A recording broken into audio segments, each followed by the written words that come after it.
बड़ों से लड़कर बच्चे कभी जीता नहीं करते। बड़ों से लड़कर बच्चे कभी जीता नहीं करते। सीने में लिए फिरते हैं खंजर, सीने में लिए फिरते हैं खंजर, पर जिंदा नहीं रहते, पर जिंदा नहीं रहते।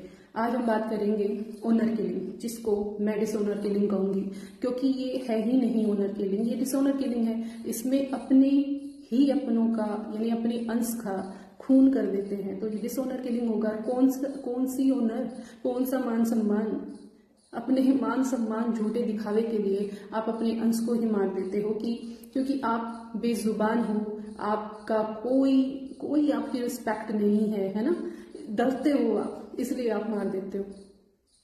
हर जगह पे ना तो पेरेंट्स सही होते हैं और ना बच्चे सही होते हैं, लेकिन अगर बच्चे सही ना हो तो इसका बिल्कुल भी ये तात्पर्य नहीं कि आप अपने बच्चों को मार दो, क्योंकि मारने का अधिकार ना तो भगवान ने आपको दिया है, ना आप किसी और ने आपको दिया है, ना कानून ने आपको दिया है। और सबसे बड़ी चीज है कि हम एक भारत देश के वासी हैं। जब आप संविधान अपने लॉ का ही अच्छे से पालन नहीं, भगवान जो होते हैं ना, उनका अर्थ ही प्रेम और विश्वास है।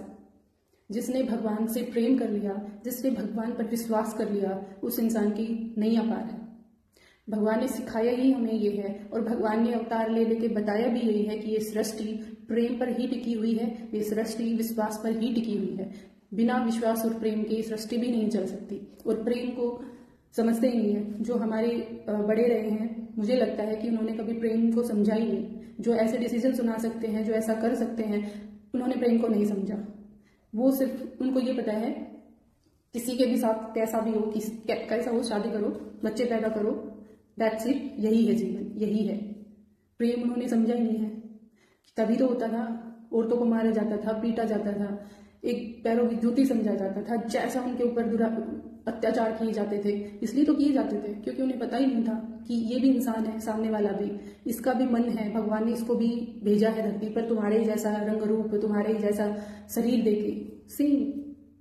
तो प्यार को समझना हर किसी के बस की बात नहीं। मैं इससे अच्छा है ना, इंसान ही माँ बाप से अच्छा मैं सांप स्नैक होता है ना, उसको मानती हूँ, क्योंकि वो अपनी भूख को शांत करने के लिए खुद ही अपने बच्चों को खा जाते हैं। लेकिन यहाँ पे देखिए कि एक माँ बाप जो होगा ना, वो कभी ऐसा नहीं कर सकता, कभी नहीं कर सकता। जो रियल जेन्युइन पेरेंट्स होंगे, ये ऐसे माँ बाप हैं जो दूसरों को शांत करने के लिए, दूसरों की भूख शांत करने के लिए अपने बच्चों को मरवा देते हैं। तो इंसान तो हुआ ना जानवर से भी बदतर। तो ओनर किलिंग जो है, ये कायरता है।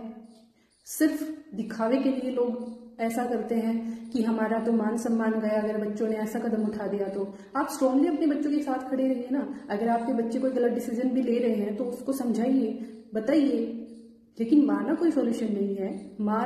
मारने का अधिकार तो किसी ने भी नहीं दिया है आपको, फिर आप कैसे ले रहे हो? बच्चों को समझाइए। अगर बच्चे आपके सही भी हैं, स्ट्रांगली उनके साथ खड़े रहिए। लोगों की हिम्मत नहीं होगी कि आपसे आके कुछ कह दे, क्योंकि आप अपने बच्चों के साथ खड़े और बच्चे आपके साथ खड़े हैं। अगर आप अपने बच्चों के साथ खड़े रहेंगे तो आपका वो पूरी जिंदगी सम्मान करेंगे। ऐसी कास्ट की बात तो कास्ट ना तो भगवान ने बनाई है, ना भगवान ने थप्पा लगा के इंसानों के ऊपर भेजा है माथे पर कि ये फला कास्ट का, ये ढिका कास्ट का है। ये इंसानों ने ही बनाई है कास्ट, खुद के स्वार्थ के लिए, खुद दूसरों पर अपना आधिपत्य जमाने के लिए, एक दूसरे को नीचा दिखाने के लिए कास्ट बनाई गई है। वरना आप ये लगाइए, आप शादी के लिए इतना बड़ा ऑब्जेक्शन उठाते हो कि ये नीची ऊंची कास्ट का है तो शादी नहीं होगी, दूसरी कास्ट का है तो इसके साथ शादी नहीं होगी। जब आप कोई भी आपको लगा ले, बुरी चीजें होती है, कोई भी एक्सीडेंट होता है, कुछ भी आपको अगर ब्लड चाहिए होता है, जब आप नहीं देखते कि ये किसी दूसरी कास्ट के इंसान का है क्या, तब तो आप फटाफट ले लेते हो। रही डेली दिनचर्या में आपको हर किसी इंसान से काम करवाना, तो आप अपना काम खुद कीजिए ना। बर्तन खुद बनाइए, अपने बाल खुद काटिए, सब कुछ अपने काटिए जो दूसरे लोग कर रहे हैं, है ना। तो फिर सिर्फ ओनली शादी के लिए जो ये चीजें होती हैं कि ये फला कास्ट का है तो इसमें शादी नहीं होगी।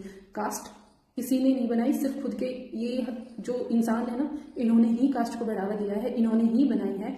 और ये सिर्फ ओनली दिखावा है, ओनली सिर्फ अपना आधिपत्य जमाना बच्चों के ऊपर है। वरना ऐसे हो तो सब कुछ अपना खुद ही कीजिए, दूसरों पर निर्भर। यानी कुछ पेरेंट्स ऐसा करके अपने ही अंश को खत्म करके खुद पे इतना प्राउड फील करते हैं कि पता नहीं उन्होंने कितना बहादुरी का काम किया है। जैसे उन्होंने पूरे पाकिस्तान का कत्ल करके वो आए हैं, सिर्फ अकेला उन्होंने इतना बड़ा काम कर दिया, खुद पर इतना गर्व फील करते हैं वो। अभी एक केस हुआ था महेंद्रगढ़ में, उसमें लड़की की साइड जो उसकी मम्मी थी, मैंने उसका इंटरव्यू सुना, उसमें वो कह रही थी कि मुझे गर्व है कि मैंने ऐसे बेटे को जन्म दिया और मुझे गर्व है कि मेरे बेटे ने उस लड़के को खत्म कर दिया जिसके साथ उसकी बेटी ने शादी की थी, उस लड़के को मार दिया।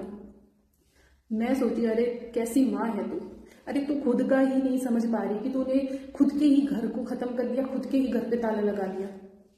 कौन सी इज्जत कमा रही है, ऐसा बोल के क्या जताना चाह रही है। आज तो ये 4 लोग उसके पास आके उस पर उंगली लगा के उसको बढ़ावा दे रहे हैं।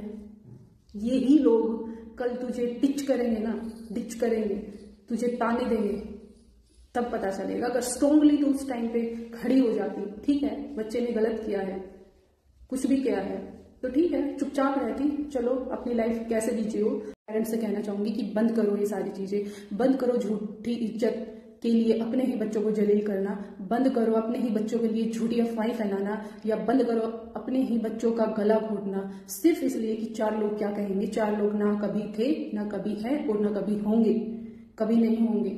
इसलिए अपने बच्चों के डिसीजन में स्ट्रांगली खड़े रहो। अगर वो डिसीजन सही है, आपको लगता है कि फ्यूचर में आपका बच्चा बिल्कुल खुश रहेगा इस डिसीजन के साथ, तो अपने बच्चों के साथ खड़े रहिए पॉजिटिव एटीट्यूड के साथ। अगर आपके घर में है ना बैलगाड़ी है, आपके घर में एक टाइम का खाना खाया जा रहा है, तो भी आप अपना एटीट्यूड पॉजिटिव रखें।